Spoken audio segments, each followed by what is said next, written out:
In the blink of an eye, fate can change. What if someone you least expected risked everything to save you? This heart-stopping story will leave you questioning the true meaning of heroism, race, and redemption. The city pulsed with its usual rhythm, a symphony of honking horns, hurried footsteps, and the distant hum of conversations merging into the steady current of urban life. People moved with purpose, eyes fixed on their destinations, lost in the world of their own schedules. The day was like any other, until it was not. In the midst of the ordered chaos, a sleek car, its deep black surface reflecting the city skyline, cut through the traffic like a shadow. It moved with undeniable urgency, weaving through lanes as if the rules of the road were mere suggestions. Inside, a man gripped the wheel with impatient hands, his jaw clenched as he checked his watch. He was a man of status, a figure of success, someone whose time was worth more than the world stopping to breathe. His life was dictated by numbers, deals, and transactions. And today, like every day, he was in a rush, oblivious to the world beyond the tinted glass that separated him from those who walk the streets below. Then, in an instant, fate intervened. A sharp screech of tires, a blur of movement, and then a deafening crash. Metal twisted like paper as the impact sent shock waves through the air. The expensive car spun wildly before colliding into a streetlight. The force shattered its front, and within moments, bright orange flames curled from beneath the hood, licking hungrily at the wreckage. A dense plume of smoke rose into the sky, darkening the golden afternoon light. For a moment, time hesitated, caught between shock and reality. The pedestrians who had been lost in the rhythm of the day now stood frozen, eyes wide with disbelief. The city had transformed in an instant, its usual hum now replaced by panicked murmurs and sharp gasps. Among the onlookers stood a young boy. No older than 10, his presence would have been easy to overlook, just another face in the crowd. But where others hesitated, he moved. His small hands clenched at his sides as his feet carried him forward, each step swift and unwavering. He was not running away. He was running toward the fire. The shattered windshield revealed the driver inside, his form slumped against the seat, motionless. The millionaire, once a man of power and prestige, was now just another human being, caught in the fragile balance between life and death. His wealth, his status, none of it mattered now. What mattered was that he was trapped, and time was slipping away. Smoke thickened, curling in dark tendrils, wrapping around the car like a warning. The flames were spreading faster than anyone anticipated, inching closer, devouring everything in their path. Yet still, the crowd hesitated. People clutched their phones, calling for help, their voices frantic, their bodies rooted in place. The fear was tangible, pressing against them like an invisible wall, keeping them at a safe distance. The boy saw none of that. He only saw the man inside. He only saw what needed to be done. He took another step closer, the heat pressing against his skin, the acrid smell of burning metal filling his lungs. His heart pounded, but not with fear, with urgency. There was no time to think, no time to question. There was only time to act. The fire crackled, its roar growing louder, more menacing.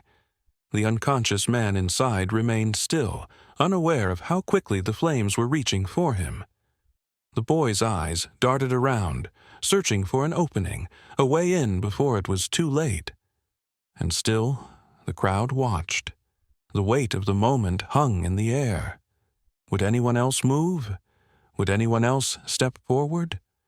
Or was this, once again, something only he was willing to do? The decision had already been made. He lunged toward the wreckage, knowing that in the next few seconds, the difference between life and death would rest in his hands. The story had only just begun. The boy had always known struggle. Raised by his single mother in a modest apartment on the outskirts of the city, he had learned from an early age that life was not always fair. Their neighborhood was not a place of luxury, nor was it a place where kindness was freely given. It was a world where survival often came before generosity, where people worked twice as hard for half as much.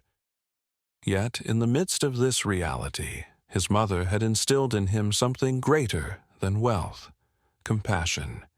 She worked long hours, sometimes coming home exhausted, yet she never failed to remind him of what truly mattered.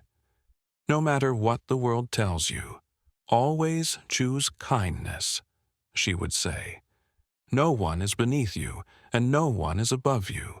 Help where you can. He held onto those words as if they were armor, a guiding force in a world that sometimes felt cold and unforgiving. Despite the hardships, he never allowed struggle to harden his heart. Where others in his neighborhood grew weary and distrustful, he remained open. He helped the elderly carry their groceries, stopped fights between younger kids, and made sure stray animals always had scraps to eat.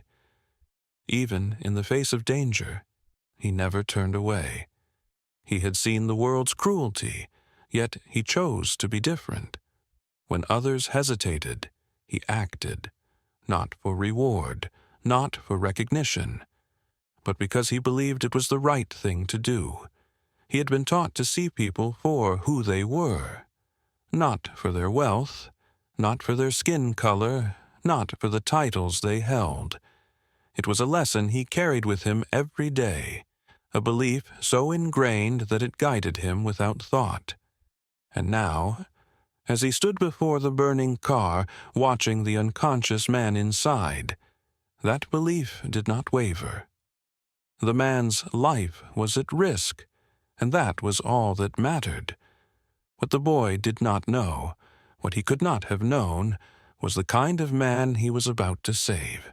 The millionaire had spent his life building an empire, one that afforded him everything he could ever want. Expensive cars, towering penthouses, influence in the highest places. He had it all. Yet, beneath the polished surface of his success lay a mind clouded with arrogance and superiority. He saw the world through a lens of status, power, and division.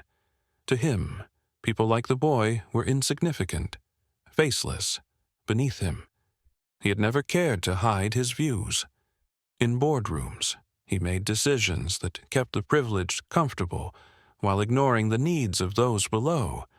In private, he spoke with the kind of certainty that only privilege can breed, dismissing struggles he had never experienced. He was a man who lived in absolutes, believing that wealth defined worth, that power determined value. His influence stretched beyond his business dealings. He had been known to speak openly about his disdain for people of different races, particularly black people. He saw them as lesser, undeserving of the same opportunities, forever confined to a station in life he believed was theirs to bear. His words had sparked protests, outrage, but he never cared. To him, the world was divided into those who mattered and those who did not. But at this moment, none of that mattered. His wealth, his status, his carefully constructed world, it was all meaningless against the fire consuming his car. Now, he was no different from anyone else caught in the grip of mortality. Now, he was vulnerable, his life hanging in the balance, reliant not on money or influence, but on the mercy of another. The irony was cruel, almost poetic. The very people he had dismissed, the ones he had spent a lifetime looking down upon, were the only ones who could save him now. And yet, the only person willing to act, to step forward while others stood frozen, was the one person he would have never believed capable of heroism. The boy did not see a millionaire. He did not see a man who had spoken words filled with hate. He saw a human being in danger, and for him, that was enough.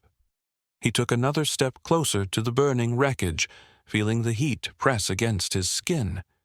He had mere moments before the fire would consume everything. The crowd still stood back, watching, waiting, hesitating. He did not have time to hesitate. He did not have time to think about who this man was. He only had time to act. The moment the cars collided, the world erupted into chaos. A deafening explosion followed, sending shockwaves through the crowded street. Flames burst from the wreckage, licking hungrily at the crumpled metal as black smoke spiraled into the sky. The air was thick with panic. People screamed, their instincts guiding them away from the scene, their fear pushing them to safety. But amid the hysteria, one person moved in the opposite direction. The boy did not hesitate. His feet pounded against the pavement as he sprinted toward the wreckage, ignoring the frantic warnings from the crowd. The fire spread rapidly, swallowing the front of the sleek, expensive car, its heat radiating with an intensity that made the air shimmer. But he only saw the man inside, the same man he had unknowingly crossed paths with before, the man whose words had belittled people like him without a second thought. None of that mattered now. Smoke curled around the shattered windshield, distorting the figure slumped over in the driver's seat. The millionaire's once confident posture had crumbled, his head resting limply against the steering wheel. Blood streaked down his forehead, his breath shallow, his body motionless. He was trapped, and the fire was closing in. The boy coughed as he pushed forward, the acrid scent of burning fuel stinging his nose. Flames crackled, threatening to consume everything in their path. The metal of the door was hot to the touch, searing his skin as he grabbed the handle and yanked with all his strength. It did not budge. For a split second, doubt crept in. The heat, the smoke, the danger, it was overwhelming. He could turn back.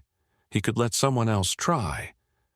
But even as the thought crossed his mind, his mother's voice echoed in his heart. No one is beneath you, and no one is above you. Help where you can. He gritted his teeth and pulled harder. The door groaned in protest before finally giving way. A rush of heat and smoke surged outward, but he did not back away. Instead, he reached in, grasping the millionaire's arm, shaking him. "Sir, you have to wake up." The man stirred, a weak groan escaping his lips. His body was heavy, dead weight, barely responding. The boy's lungs burned, his strength waning as the fire raged just feet away. He had no time. If he waited any longer, neither of them would make it out. He hooked his arms under the man's shoulders and pulled with everything he had. The millionaire was far larger than him, his body slumped like a rag doll, but the boy did not stop. Inch by inch, he dragged the unconscious man from the car, his muscles screaming in protest. The heat pressed against his back, warning him that time was running out. A sudden burst of flames erupted behind them, illuminating the night like a second sun. The fire had reached the fuel tank. The boy knew what was coming. With a final burst of energy, he yanked the man free, stumbling backward just as the flames swallowed the car entirely. An ear-splitting explosion followed, sending debris flying, forcing the crowd to shield their faces. The boy hit the pavement hard, his breath knocked from his lungs. For a moment, he lay there, the world spinning around him, the roar of the flames ringing in his ears. Then he turned his head. The millionaire lay beside him, alive. The boy gasped for air, his chest heaving, his body trembling from exhaustion and adrenaline. Around him, the crowd remained frozen, their eyes wide with disbelief. They had watched the fire grow, watched the wreckage burn, and they had watched a child risk everything to pull a man to safety. A man who, under different circumstances, might have never spared him a second glance. What would you do if you were in the boy's shoes? Sometimes heroes come from places we least expect. Share where you're watching from, and whether you believe you'd take the same action. The fire raged behind them, consuming what remained of the millionaire's car. Smoke billowed into the evening sky, curling into the air like a haunting reminder of how close death had been. The boy sat on the pavement, his breath coming in short, sharp bursts, his small hands scraped and trembling. He could still feel the weight of the unconscious man he had pulled from the wreckage, the heat of the flames scorching his back. The crowd had not moved. Their faces were painted with shock, their eyes wide, still processing what they had just witnessed. Minutes ago, they had stood frozen, unsure, unwilling to risk their own lives. Now, they watched as a child, just a boy, had done what none of them dared. Paramedics arrived in a flurry of movement, kneeling beside the millionaire as they assessed his injuries. His expensive suit was singed, his body bruised and battered. Blood still trickled from the wound on his forehead, his breathing shallow. He was alive, barely, but alive nonetheless. And that fact alone rested entirely on the small figure who had refused to stand by and do nothing. The boy wiped the sweat from his brow, his heart still pounding, but he did not look for praise. He did not search the faces around him for validation. He only watched as the paramedics worked, his focus still locked on the man he had just saved. The boy had grown up in a world where people in power never looked his way, where men like the millionaire walked past people like him without a second thought. Yet here he was, ensuring that a man who had likely never spared him a glance was still breathing. Murmurs rippled through the crowd. People whispered among themselves, pointing at the boy in astonishment. They had watched everything unfold, and now the weight of their own inaction settled heavily on their shoulders. He had no hesitation, no moment of doubt. Where they had failed to act, he had stepped forward without question. The realization struck them with undeniable force. Courage was not a matter of size or age. It was not measured in wealth or status. It was a choice, and this boy had made it without hesitation. Firefighters worked tirelessly to extinguish the remaining flames, their voices commanding yet distant against the still ringing echoes of the explosion. But amidst the chaos, the boy's presence remained quiet, unassuming. He had no grand gestures, no need for recognition. He had done what needed to be done, and in his mind that was enough. On the stretcher, the millionaire stirred. His mind felt hazy, his body weak, but something deeper gnawed at him. A realization that began to settle as he blinked against the bright, flashing lights. He was alive. The last thing he remembered was the flames closing in, the suffocating heat, the certainty that this was how it would end. And then, through the haze of his fractured memory, something came back to him. Hands, small, strong, pulling him from the wreckage. His gaze shifted, searching, until it landed on the boy. A long, heavy silence settled between them, broken only by the distant sirens and the murmurs of onlookers. The millionaire's thoughts raced as he took in the child before him, the same child who, in another life, he might have ignored on the street. The same type of person he had dismissed his entire life, reduced to nothing more than a statistic, a nameless figure in a world he believed he ruled. And yet, when his life hung in the balance, it had not been his wealth that saved him. It had not been his name or his influence. It had been this boy, a boy who had no reason to help him. A boy he would have never helped if the roles had been reversed. The weight of that truth was crushing. For years, he had believed himself untouchable, above those he had deemed lesser.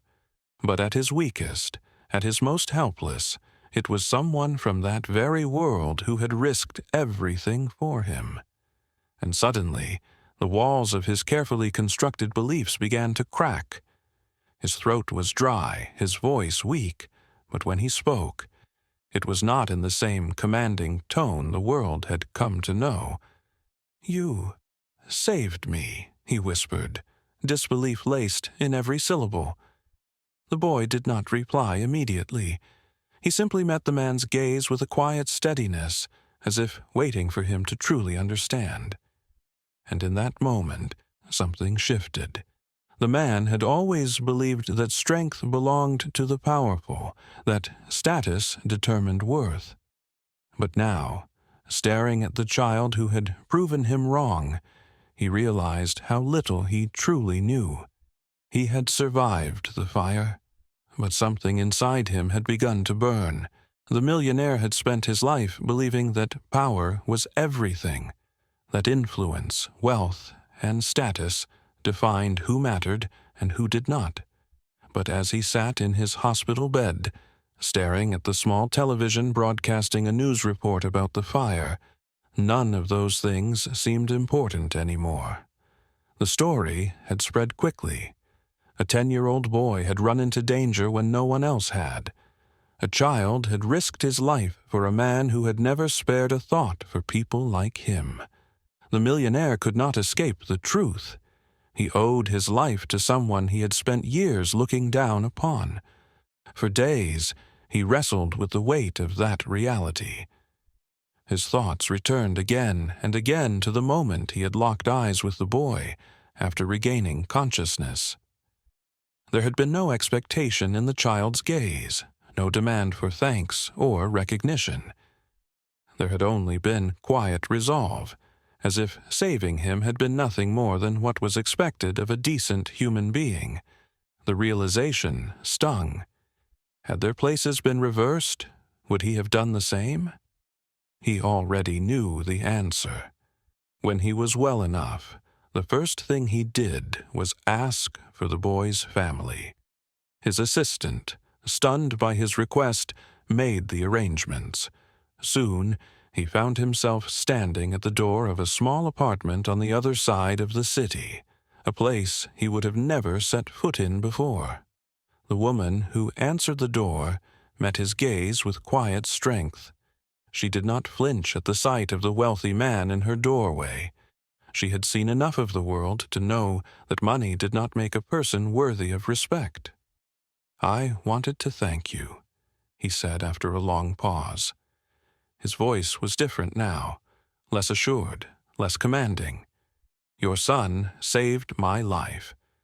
If it weren't for him, I wouldn't be standing here." The boy's mother studied him carefully. She had heard about the kind of man he was. She had seen his name in headlines, knew the way he had spoken about people like her. And yet she nodded, as if she had already known this moment would come. "He was just doing what was right," she said simply. The words felt heavier than they should have. "I wanted to say something else," the millionaire continued. His throat felt dry, but he forced himself to go on. "I have spent my life believing things that I now realize were wrong. I have spoken words that I should never have said. I cannot change the past, but I can change the future." For the first time, he truly meant it. Over the weeks that followed, he took steps he had never imagined taking. He met with leaders in communities he had once ignored, listening to their stories instead of dismissing them. He funded initiatives that provided opportunities to those who had long been denied them. Not out of guilt, not as a way to repair his reputation, but because he had finally seen the world as it truly was. He reached out to organizations that worked against racism, using his wealth to support change rather than resist it. And, though he knew money alone could not fix everything, he made sure the boy's family never had to struggle again. It was the least he could do for the child who had shown him the meaning of real strength. But the boy remained the same. He continued his life as he always had, helping where he could, stepping in when others hesitated. He did not seek attention or recognition. If people called him a hero, he only shrugged. He had never done any of it for praise. Yet, the world had changed around him. Conversations that had long been ignored were now being had. People who had once been blind to injustice began to see. His actions had done more than save one man's life. They had sparked something bigger. And as time passed, his story became more than just a memory. It became a lesson, a reminder that heroism is not about race or wealth or status. It is about the willingness to act when others do not. The city had not forgotten the fire. Long after the smoke cleared and the streets returned to their usual rhythm, the story of the boy who ran toward danger while others stood frozen remained. His act of bravery was retold in schools, in news articles, and in quiet conversations between strangers. It was the kind of story that left a mark, not because it was dramatic, but because it was true. A child had done what grown men and women could not. A child had risked everything, not for recognition, but simply because he believed it was the right thing to do. And among those forever changed by that moment was the man whose life he had saved. The millionaire had spent years believing himself untouchable. His wealth had shielded him from struggle. His privilege had protected him from ever needing to consider the lives of those he deemed beneath him. He had spoken about people like the boy with careless words, never imagining that one of them would one day be the reason he was still alive. But survival had given him something more valuable than a second chance. It had given him clarity. The man who once turned a blind eye to injustice now sought it out, determined to dismantle the very prejudices he had once upheld. He no longer spoke in absolutes, no longer dismissed the struggles of those he had never bothered to understand. He listened, he learned, and, most importantly, he acted. His transformation was not immediate, nor was it easy. He faced scrutiny, doubt, and the weight of his own past. But he did not run from it. Instead, he used the resources he once hoarded to uplift those he had ignored. He funded scholarships for underprivileged children. He donated to organizations dedicated to racial equality. He stood alongside those he had once belittled, using his voice to amplify theirs. It was not redemption, it was responsibility. And through it all, the boy remained unchanged. He did not seek fame, did not revel in the story that had made him a symbol of courage. He continued his life as before, helping when he could, offering kindness where it was needed, never expecting anything in return. But whether he acknowledged it or not, his actions had ignited something far greater than a single act of heroism. His story had become proof that bravery has no boundaries. It did not belong to the powerful, the wealthy, or those society deemed important. It belonged to those who chose to act, regardless of their age, their race, or their background. And in time, people understood that, because a moment of courage can break down walls built by years of ignorance. The real heroes do not hesitate. They act when it matters the most.